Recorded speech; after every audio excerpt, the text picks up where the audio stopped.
A missa é a presença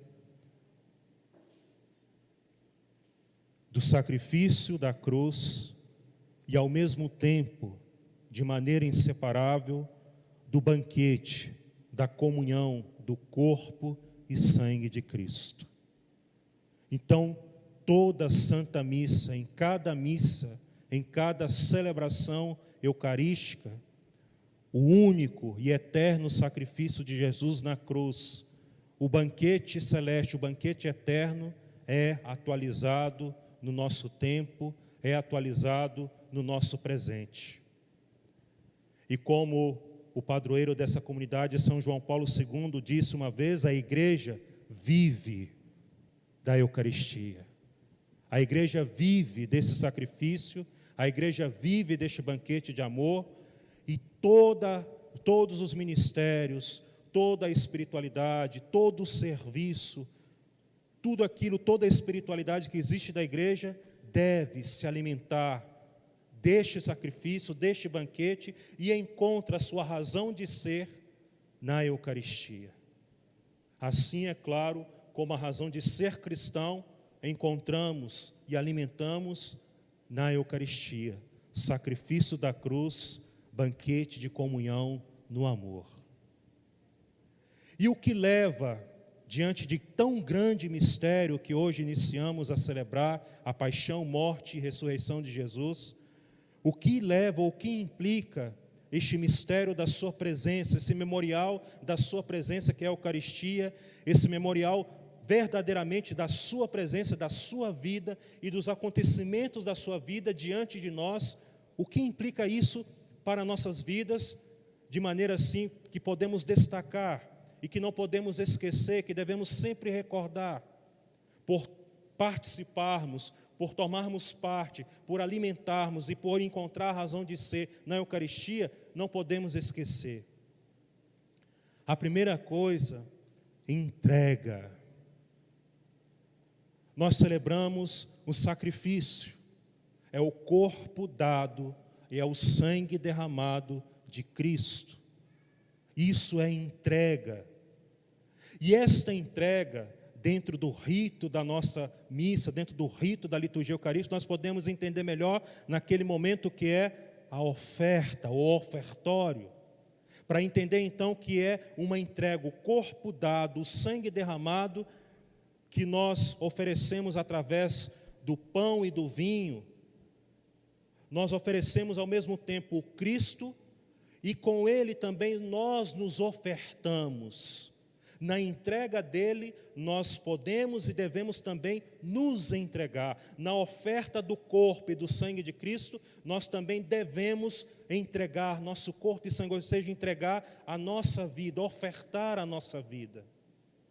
E o pão e o vinho ofertado é uma imagem muito bonita e significativa da docilidade, da disponibilidade que nós devemos ter diante do agir e do querer de Deus para transformar a nossa vida conforme a sua vontade, conforme o seu desígnio de amor. E é as ofertas que nós levamos ao altar para serem transformadas no corpo e sangue de Cristo. E essas ofertas, então, o pão e o vinho que levamos ao altar, vai junto.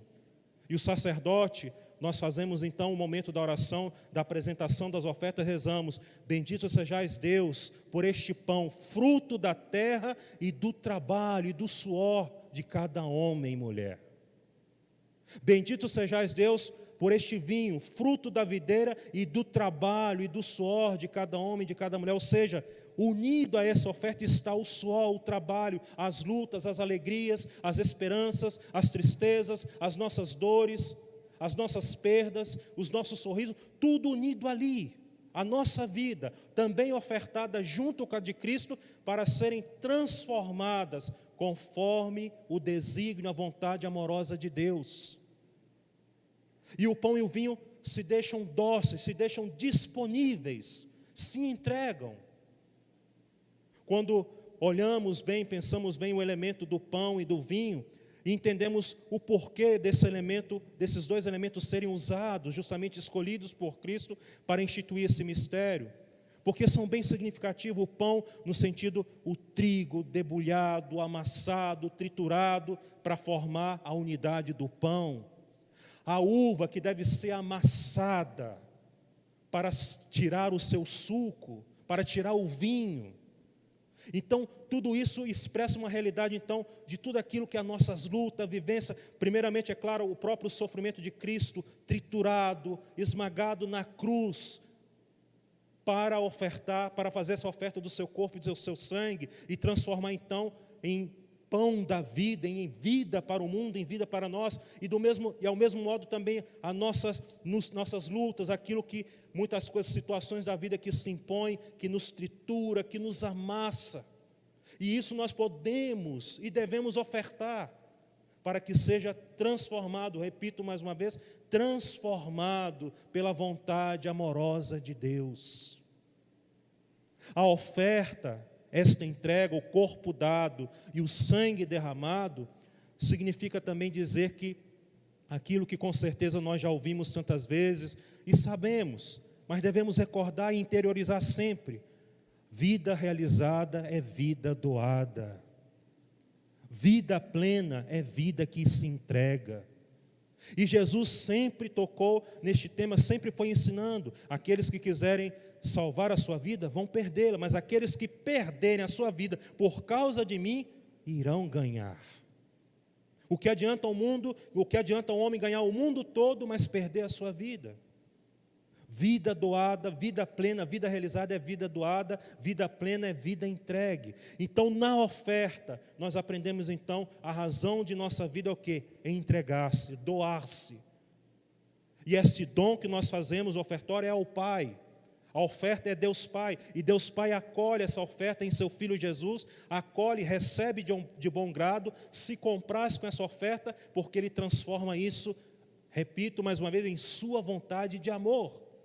Mesmo que doa, mesmo que como o pão para ser pão passa por todo o processo, o vinho para ser vinho, a uva passa por todo o processo, o Cristo para fazer essa oferta, todo o processo da cruz, todo o processo da paixão, mas o amor dá um sentido, dá um significado e transforma e transfigura tudo aquilo que é com sacrifício, tudo aquilo que é doado, tudo aquilo que é doação, tudo aquilo que é renúncia, transforma.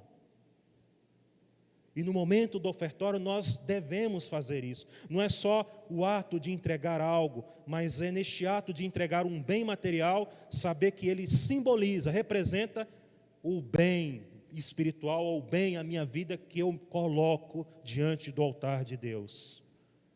E me coloco à disposição de ser trabalhado pelo amor dele, de ser triturado pelo amor dele, de ser esmagado às vezes pelo amor dele, para sair o melhor, para ser o melhor, uma oferta de vida e de santidade, como sacrifício vivo de amor, como hóstias vivas, como São Paulo vai dizer, é a oferta.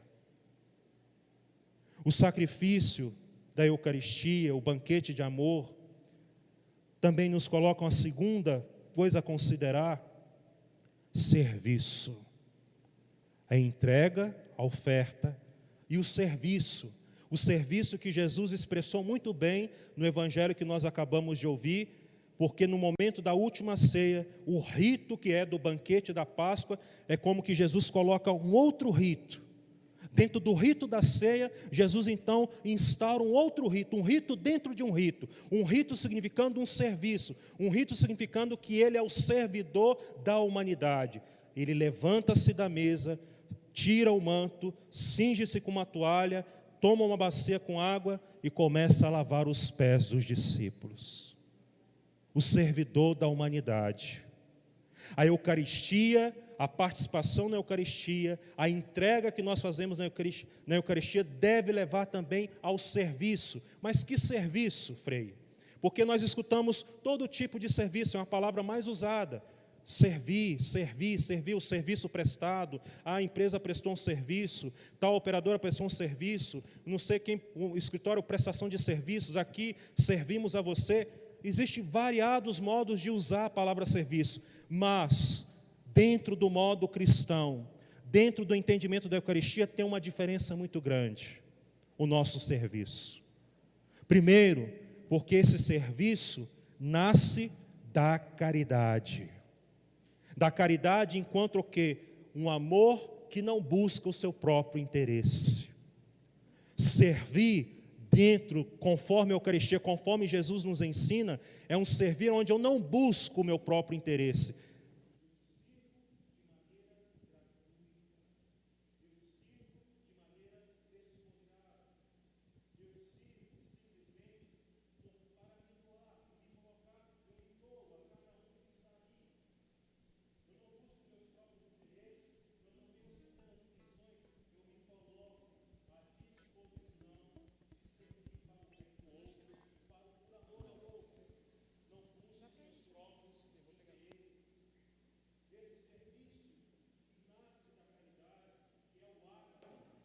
É o que Jesus nos dá um exemplo. É o que Jesus, então, nos testemunha. E nós devemos sempre considerar isso, porque todos os tipos de serviço que existem no mundo, prestação de serviços, venha cá que nós vamos te servir, sempre tem buscando o interesse, sempre tem buscando uma outra intenção, e às vezes nós deixamos isso entrar também na vida da igreja, às vezes nós também deixamos entrar isso no nosso ministério, às vezes nós também deixamos entrar isso na nossa maneira de coordenar e de servir na igreja e de atuar na igreja, e não deve acontecer isso. O nosso servir como cristãos, o nosso servir como igreja não deve ser buscando os nossos próprios interesses e nem por segundas intenções. Servir porque amo, servir sem outro interesse, servir porque é doação e ponto. Se nós servimos na igreja, se nós servimos como cristãos por outro interesse ou por outra coisa, a não ser pelo amor e somente pelo amor, nós devemos repensar a nossa maneira de trabalhar e de atuar como igreja. Se nós buscamos de exercer nossas pastorais, nossos ministérios, seja qual for o ministério, seja qual for a pastoral, a missão, em busca dos seus próprios interesses, em busca de um domínio, em busca de, de autopromoção, estamos longe da Eucaristia. Estamos distantes do significado da Eucaristia. Estamos distantes deste gesto do lava-pés. E nós devemos repensar isso seriamente, avaliar sempre isso. Porque nós falamos, enchemos a boca, é o serviço aos irmãos. Eu estou realmente servindo aos irmãos, disse um frei pregando, ou estou servindo dos irmãos para mim. E nós devemos pensar isso. Em tudo, das mínimas coisas que fazemos dentro da igreja e como igreja, dentro da igreja e para a igreja, e da igreja para o mundo, devemos pensar isso. Porque se não tem diferença dentro da igreja e para a igreja o nosso servir da maneira de uma empresa, da maneira de, de outros serviços que existem no mundo, que diferença vai fazer? Eles também servem por interesse, eles também estão buscando uma autopromoção, eles também estão buscando se promover, eles também estão buscando destaque, eles também estão buscando poder, eles também estão buscando domínio. O lava-pés deve ser o sacramento da autoridade cristã.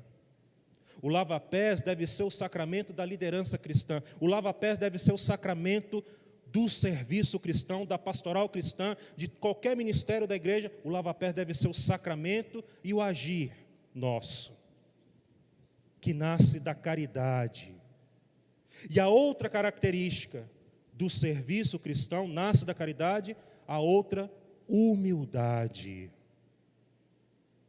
Jesus se levantou, Ele que é o Senhor e Mestre, se levantou, despojou-se do manto, cingiu-se com uma toalha e lavou os pés de cada discípulo, e até mesmo daquele que o iria trair. Lavou os pés de todos, do que iria trair, daquele que iria negar mais tarde, Pedro, lavou, serviu, os bons e os maus, serviu de maneira humilde. Sem humildade também não há serviço cristão. É nas coisas simples, é de maneira simples que nós devemos atuar e buscar também, na simplicidade, servir uns aos outros, não em cima de um patamar, não em cima de uma arrogância, não em cima de algo, de uma pretensão ou de uma presunção, de maneira simples e modesta. Ocupar-se de coisas simples, porque a própria Eucaristia, qual é a oferta que nós fazemos no altar? Pão e vinho, algo simples. E nesses elementos tão simples, nesses elementos tão banais, tão comuns, tão cotidianos, pão e vinho, o Senhor escolheu para se fazer presente. Servir de maneira humilde. É aquilo que São Francisco de Assis dizia diante do mistério da Eucaristia: vede, irmãos, que grande humildade. A humildade de Deus, Ele desce até nós na forma do pão e do vinho. Então, humilhai-vos também diante dEle. Humilhai-vos diante dEle. Renunciai, não retém nada para vós, mas para que possa receber aquele que totalmente se vos entrega. Não retém nada para vós, porque sem humildade a gente quer só reter para nós. A gente quer sempre, parece que se assegurar de algo. E aí a gente tem medo de perder algo, de perder para servir. Então, não temos humildade porque queremos reter, queremos ir retendo e se apegando ou acumulando. Não recebemos aquele que totalmente se despojou para servir e para se entregar a nós. Com caridade e humildade, imitamos a Eucaristia. Com caridade e humildade, vivemos a Eucaristia. Com caridade e humildade, a nossa vida se toma a forma de Eucaristia.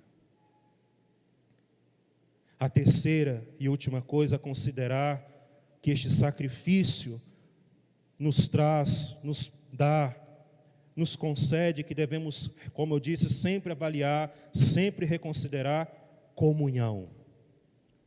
O sacrifício é também banquete de comunhão no amor do corpo e sangue de Cristo. Comunhão. A comunhão, primeiramente, é claro, com Cristo. Nós tomamos parte, Ele toma parte. Ele pega a nossa vida e toma parte da vida dEle. Não somos nós que entramos em comunhão, apesar de que pareça isso, nós que vamos em comunhão com Cristo, nós que entramos em comunhão com Cristo, é Ele que entra em comunhão conosco. É como São Pedro, Pedro diante de Jesus lavando os pés: Senhor, tu nunca mais vai me lavar os pés. E o que Jesus responde? Se eu não te lavar os pés, tu não terás parte comigo, não terá comunhão comigo. É eu que desejo ter comunhão contigo, Pedro. A comunhão não depende do teu querer. Eu quero ter comunhão contigo. Eu quero entrar em comunhão com a tua vida. Eu quero que tua vida tome parte da minha vida, torne parte da minha vida. Quando nós entramos em comunhão com Cristo, não é só o nosso querer, não depende só, mas é Ele que assimila, é Ele que assume a nossa vida. É como Santo Agostinho vai dizer: na comunhão, não é nós que fazemos, ou melhor, transformamos o Cristo em nós, mas nós recebemos aquele alimento na Eucaristia, o pão consagrado, o pão, o corpo de Cristo, e é Ele que nos transforma nele. É Ele que faz da nossa vida tornar parte da vida dEle. É a comunhão. E essa comunhão com Cristo, onde nós nos tornamos um com Ele, parte dEle, deve gerar, é claro, deve gerar a comunhão entre nós, a unidade entre nós. Porque São Paulo vai dizer lá na carta aos Coríntios: um só é o corpo, um só é o pão, e nós participamos todos deste mesmo corpo e alimentamos todos deste mesmo pão. Então significa que ao fazer parte de Cristo, ou melhor, Cristo tomar parte da minha vida, fazer parte a minha vida da vida dele, Ele faz também da vida de você, cada um. Então significa que cada um também tem parte na minha vida, e eu tenho parte na vida do outro. E isso gera o quê? Comunhão fraterna. Somos irmãos e irmãs. E como comunhão em Cristo somos irmãos e irmãs, isso implica o quê? Uma maneira de viver, uma maneira de tratar os outros, uma maneira de se conduzir aos outros, uma maneira de agir com os outros, ou seja, produz o quê? Uma ética, uma moral em relação aos outros, porque é meu irmão e minha irmã. Então tratar na caridade, tratar no respeito, tratar no bem, tratar na compreensão, implica isso. A Eucaristia então implica uma conduta de vida uns com os outros, porque o outro é parte de mim, porque ele também participa do mesmo pão, ele também participa do mesmo corpo de Cristo. Então ele também é parte de mim. E como é parte de mim, eu devo buscar de tratar bem. Isso gera comunhão, unidade. Por fim, meus irmãos e irmãs, a Eucaristia, sacrifício de nosso Senhor Jesus Cristo, banquete do amor, do seu corpo e do seu sangue, presença eterna no nosso tempo tão passageiro, no nosso tempo às vezes tão corriqueiro, no nosso tempo tão apressado. Em cada missa estamos diante daquilo que é eterno, aquilo que não passa, a sua entrega, a comunhão com Ele, o serviço dele a nós. E se nós queremos buscar cada vez mais até o fim, como o Evangelho diz, até o fim, viver aquilo que não passa, é buscar então viver essa Eucaristia, que é amor, que ao final das contas é amor, é sacramento do amor, é sacramento da caridade e o amor que vai até o fim e depois do fim, porque é eternidade. Que o Senhor então nos ajude a nos aproximar sempre com gratidão, com devoção, com amor ao mistério da Eucaristia e aprender deste mistério, ofertando a nossa vida, doação, no serviço e na comunhão. Louvado seja nosso Senhor Jesus Cristo. Para sempre seja louvado.